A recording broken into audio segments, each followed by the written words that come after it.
शुक्रिया शुक्रिया। बिस्मिल्लाहिर्रहमानिर्रहीम। इय्याका नअबुदु व इय्याका नस्तईन। मेरे तहरीक इंसाफ के बाशऊर कारकुनों, आज हमारी आखिरी इफ्तारी है और इसमें मैं ख़ास तौर पे अपने कारकुनों को खराज तहसीन पेश करना चाहता हूं।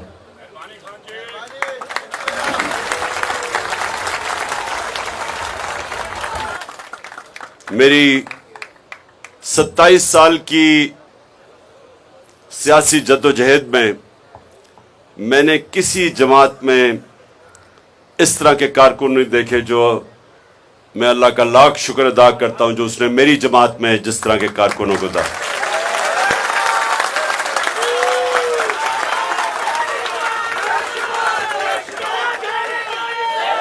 थोड़ी अभी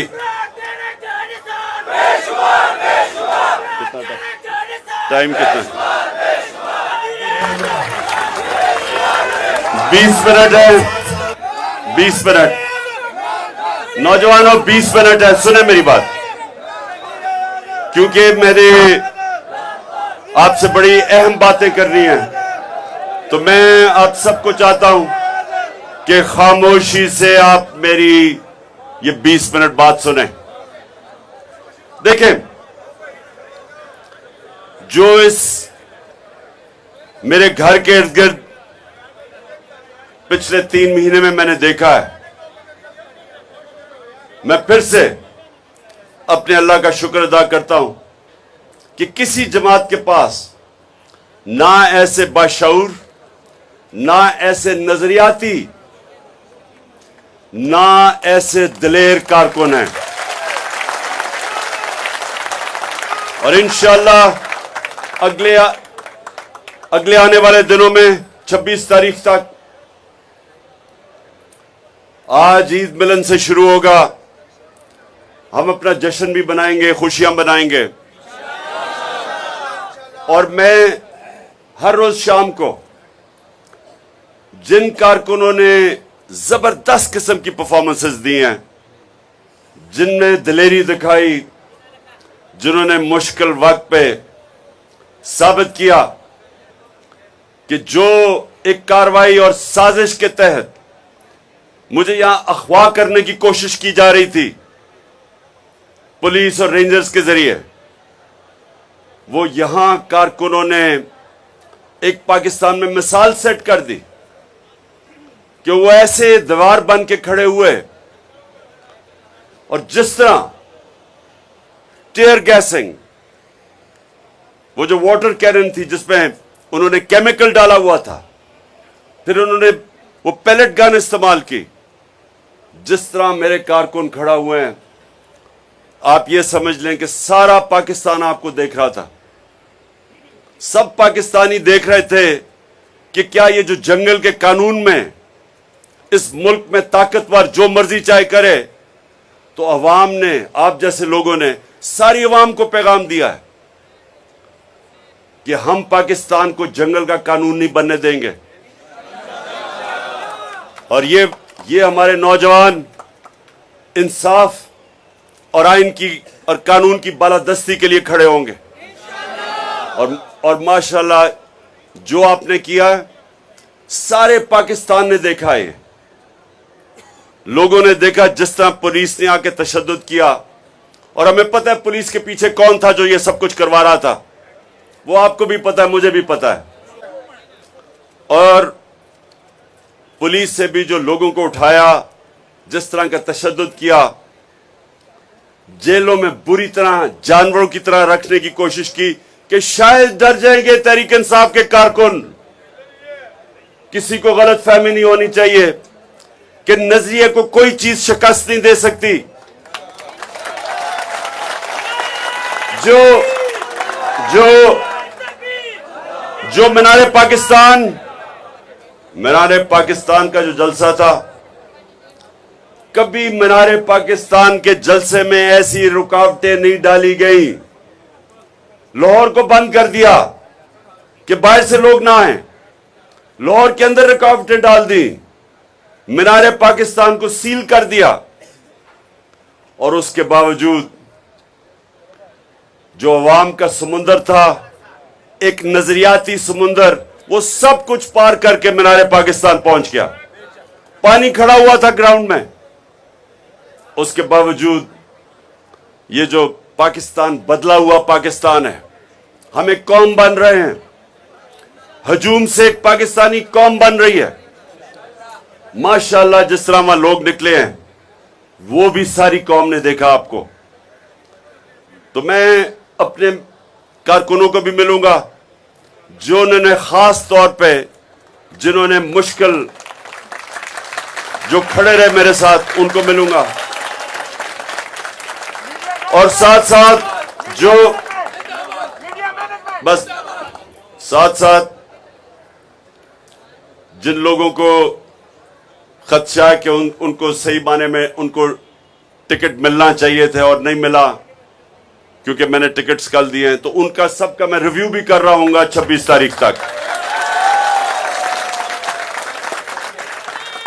मैंने यहां सुन मैं टाइम जा रहा है, टाइम जा रहा है, सुने सुने सुने, अभी मैंने आपसे बात करनी है, टाइम आपके पास कम है, रोजा खुलने वाला है। तो पहले तो ये मैं आपको बताना था कि मैंने उन लोगों जिनको ये खदशा है कि उनसे टिकट नहीं मिला, सबको तो टिकट नहीं मिल सकता, लेकिन मैं उन सबको सुनूंगा जो समझते हैं कि उनको मिलने चाहिए था और वो दलील दे सकते हैं कि उनको टिकट मिलना चाहिए। मैं खुद सुनूंगा उनको। और ये हर इंसान, हम आखिर में इंसान है और इंसान से गलतियां होती हैं, लेकिन इंशाअल्लाह मेरिट के ऊपर मैं पूरा चल के कोशिश करूंगा कि सबको हम सेटिस्फाई करें। और कल शाम से शुरू हो रहा है, फिर से आप सबके लिए हर रोज एंटरटेनमेंट होगी, यहां कवालियां होंगी, हम इनवाइट करेंगे और से बाहर लोग जो कि हमारे नजरिए से मिलते हैं, अरफाना कलाम होगा। तो इंशाल्लाह आपका ये अच्छा 26 तक आपका अच्छा टाइम गुजरेगा यहाँ। अच्छा अब बस बस बस बस अच्छा क्या हो गया? अच्छा अब सुने,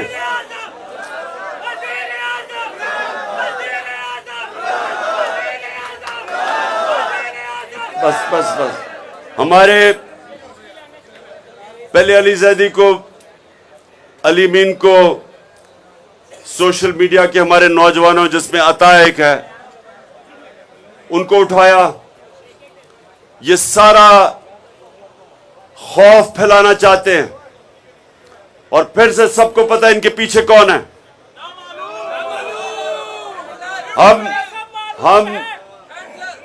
हम पहले तो अली मीन को मैं दाद देता हूं, दिलेर आदमी है, इतने सब्र से और इतनी दिलेरी से उसने जो भी कोशिश की, इन्होंने उसको जलील करने की, एक दिलेर आदमी की तरह वो खड़ा रहा है, चट्टान की तरह।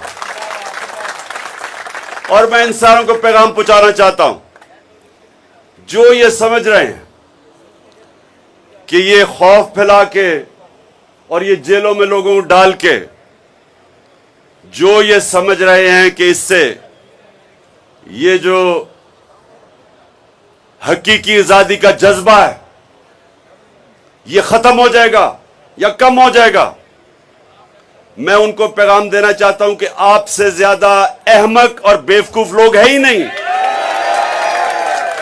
कभी भी नजरिया, जब एक नजरिए का वक्त आ जाए, कभी भी इस तरह की हरकतों से वो नहीं रुकता। ईस्ट पाकिस्तान को हमने गवाया, ईस्ट पाकिस्तान में एक जमात इलेक्शन स्वीप कर गई, पाकिस्तान के सबसे साफ और शफाफ इलेक्शन हुए, वो सारा ईस्ट पाकिस्तान में इलेक्शन जीत गई अवामी लीग। और बजाय अवाम के मैंडेट को मानने के, उसी जमात के ऊपर कार्रवाई शुरू कर दी, मिलिट्री ऑपरेशन शुरू कर दिए।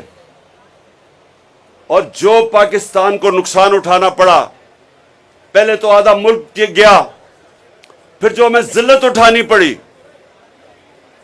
यह भी तारीख का हिस्सा है। मुझे अभी भी याद है, मैं यूनिवर्सिटी में था जब हमारा मुल्क टूटा है। मुझे अभी भी याद है, मैं उस वक्त बरतानिया में पढ़ रहा था।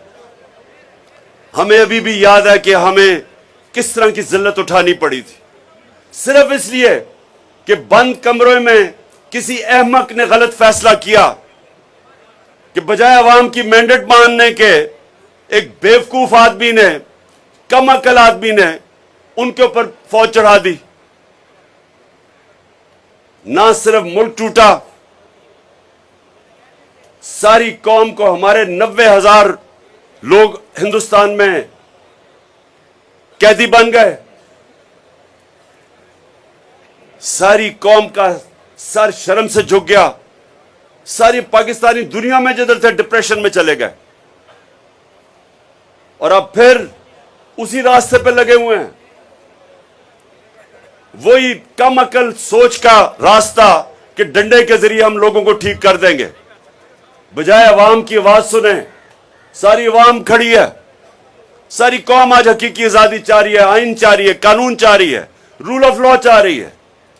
वो तंग आ गए कि ताकतवर जो मर्जी करे कानून के ऊपर, और आम आदमी को इंसाफ ही ना मिल सके। और सबको पता है कि ऐसा माशरा तबाह हो जाता है, जिसके ऊपर हजरत अली रजी अल्लाह ताला ने कहा कि कुफर का निजाम चल जाएगा। लेकिन वो निजाम जिधर इंसाफ नहीं है, वो कभी भी नहीं चल सकता। मेरे नबी सल्लल्लाहु अलैहि वसल्लम ने 1500 साल पहले कह दिया था, और आज पाकिस्तान में वो वही हालात हैं जो उन्होंने 1500 साल पहले कहा था कि अगर ताकतवर जुर्म करेगा और वो माशरा उसको नहीं पकड़ेगा, ताकतवर मुजरिम को जो माशरा नहीं पकड़ता, सजा नहीं देता, और सिर्फ छोटे और कमजोर चोरों को जेलों में डालता है, वो माशरा तबाह हो जाता है। और ये मसला है आज। सबसे बड़े बड़े जो मुजरिम हैं वो आज ऊपर बैठे हुए हैं, और उनके साथ खड़ी हो गई हमारे मुल्क की एस्टेब्लिशमेंट, और वो समझते हैं कि हम इनके साथ सर झुका दें और इनको कबूल कर लें।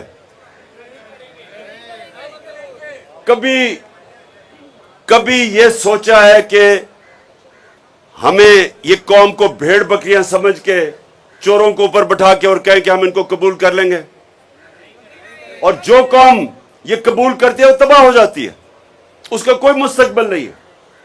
इसलिए ये हमारी जो तहरीक है, हकीकी आजादी की तहरीक, इसलिए इसके ऊपर सख्तियां की जा रही हैं, क्योंकि जो ताकतवर ऊपर हैं ये कोशिश कर रहे हैं, ये पावर नहीं छोड़ना चाहते। पावर के अंदर अरबों रुपया है इन सब के लिए, पैसा बना रहे हैं, मुल्क का निजाम तबाह करके खुद सब पैसा बना रहे हैं, अपने जात के लिए मुल्क को तबाही की तरफ धकेल रहे हैं। इलेक्शन क्यों नहीं करवाना चाहते? क्योंकि उनको पता है कि अवाम किधर खड़ी है, इलेक्शन होगा तो इनका सफाया हो जाएगा। तो जो आइन कह रहा है उसके खिलाफ जा रहे हैं, सुप्रीम कोर्ट के फैसले के खिलाफ हर किस्म की धमकियां दी जा रही हैं चीफ जस्टिस को, सुप्रीम कोर्ट को, सिर्फ अपनी जात को बचाने के लिए। देखिए नौजवानों, ये याद रखें, जब एक कौम अपने आइन से पीछे हटती है और वो कौम सुप्रीम कोर्ट के फैसले नहीं मानती, उसके बाद वहां कानून खत्म होता है और जंगल का कानून आ जाता है। ताकतवर जो मर्जी चाहे करे, और आम आदमी को जब इंसाफ नहीं मिलता, वो माशरे का कोई मुस्तकबिल नहीं है। तो आप समझ जाएं कि आप अपने और अपने बच्चों के मुस्तकबिल की आज जंग लड़ रहे हैं। आप पॉलिटिक्स नहीं कर रहे, ये पॉलिटिक्स नहीं है, ये जहाद है। ये हकीकी आजादी की जहाद लड़ रहे हैं। और इसलिए आजादी की अल्लाह ने इतनी अहमियत रखी है, हमारे दीन में आजादी की जद्दोजहद की इतनी अहमियत अल्लाह ने इसलिए रखी है कि आजाद कौम ही की परवाज ऊपर है, गुलाम ऊपर नहीं जा सकते। तो इसलिए अल्लाह हमें इस हकीकी आजादी की जद्दोजहद आजादी की जदोजहद में जब इंसान मरता है उसको शहीद कहते हैं, बचता है वो गाजी है। उनका रुतबा बहुत ऊपर है हमारे दीन में, क्योंकि अल्लाह को पता है, क्योंकि सारा कुछ कुरान में हमारी बेहतरी के लिए है। अल्लाह कुरान में हर चीज हमारी बेहतरी के लिए करता है, लिखता है। और जब एक इंसान अपनी आजादी के लिए जदोजहद करता है, वो अपनी बेहतरी करता है। जो लोग गुलामी कबूल करते हैं वो असल में ला इलाहा इल्लल्लाह की नफी करते हैं। समझ गए? ला इलाहा इल्लल्लाह कोई नहीं है खुदा सिवाय अल्लाह के। और जब आप गुलामी करते हैं इसका मतलब आप और खुदाओं को कबूल कर लेते हैं।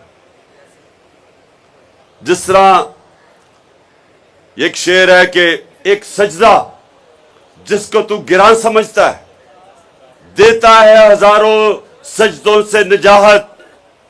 एक सजदा अल्लाह के सामने करते हैं दिल से, आपको अल्लाह आजाद कर देता है और सजदों से आपको एक गैरतमंद जिंदगी गुजारने का मौका देता है। ला इलाहा इल्लल्लाह।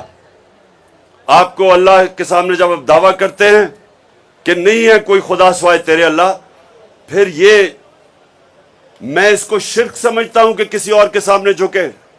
खौफ के सामने झुकना कि जी मुझे मार देंगे, मुझे जलील कर देंगे, या फिर मेरी नौकरी चली जाएगी। रिस्क अल्लाह के हाथ में है, मेहनत इंसान के हाथ में। हराम से भी कमा सकते हैं, हलाल से भी कमा सकते हैं, लेकिन देनी अल्लाह ने है। एक रिस्क में इज्जत है, एक में जिल्लत है। एक में इज्जत है, कम भी रिस्क हो, और एक में जिल्लत है कि आप सबसे महंगे लंदन के इलाके में रह रहे हो, हर रोज चोर चोर की आवाजें सुन रहे हैं। क्या टाइम है? टाइम कितना?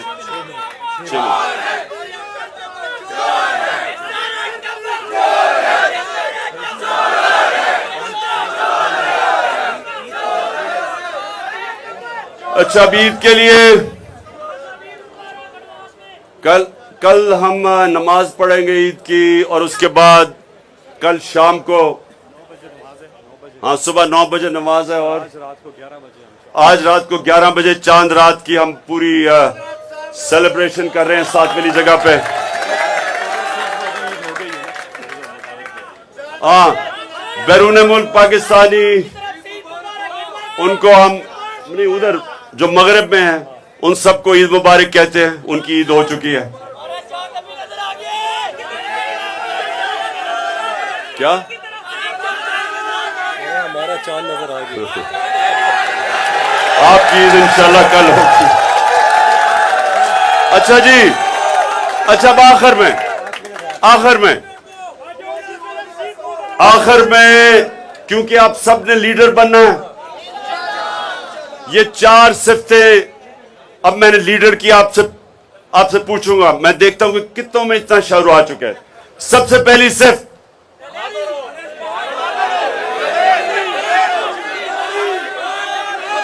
सबसे पहले एक बुज़दिल आदमी लीडर नहीं बन सकता, दलेरी चाहिए। और इसीलिए कुरान की आयत है कि जो लोग ईमान ले आए मैं उनके खौफ दूर कर देता हूं। अल्लाह कहता है ईमान आपके खौफ दूर कर देता है, क्योंकि जिंदगी मौत अल्लाह के हाथ में, इज्जत जिल्लत उसके हाथ में, और रिस्क उसके हाथ में। सो दिलेरी नंबर 1। नंबर 2,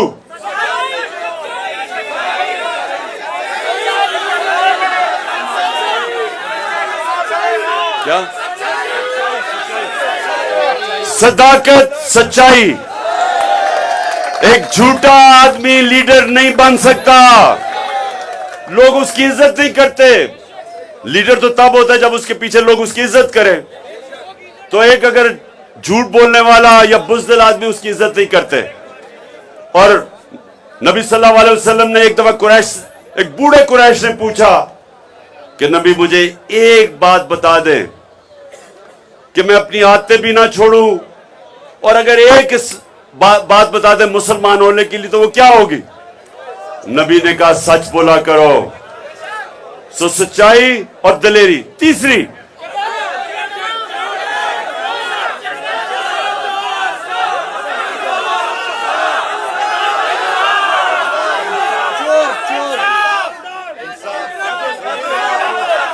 तीसरी चीज, अमानतदार, इंसाफ करने वाला।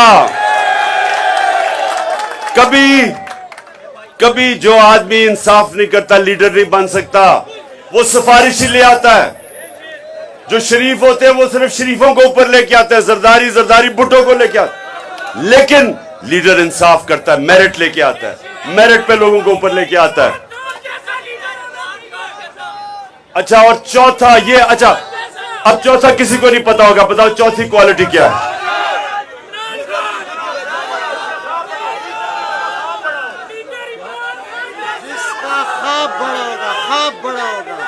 सुने जरा, ये बड़ा जरूरी है।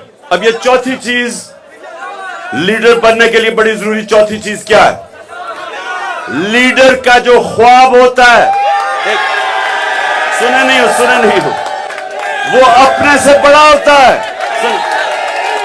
लीडर अभी नहीं, अजान होने लगी है। लीडर खुद गर्ज नहीं होता, लीडर बड़ी सोच रखता है।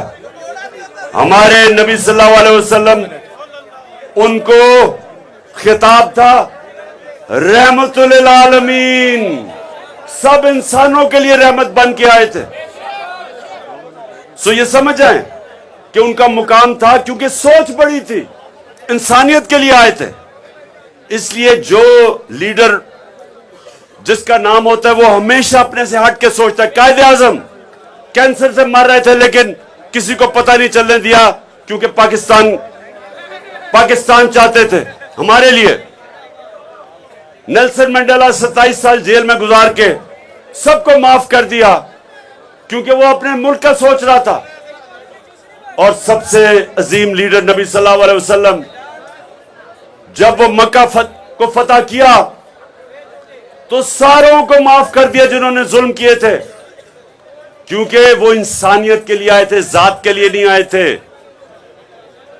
दुनिया हमेशा उसको याद रखती है जो इंसानियत की खिदमत करता है। इसलिए बड़े बड़े अल्लाह के सूफी, दाता साहब, मियां मीर साहब, बाबा बुल्ले शाह,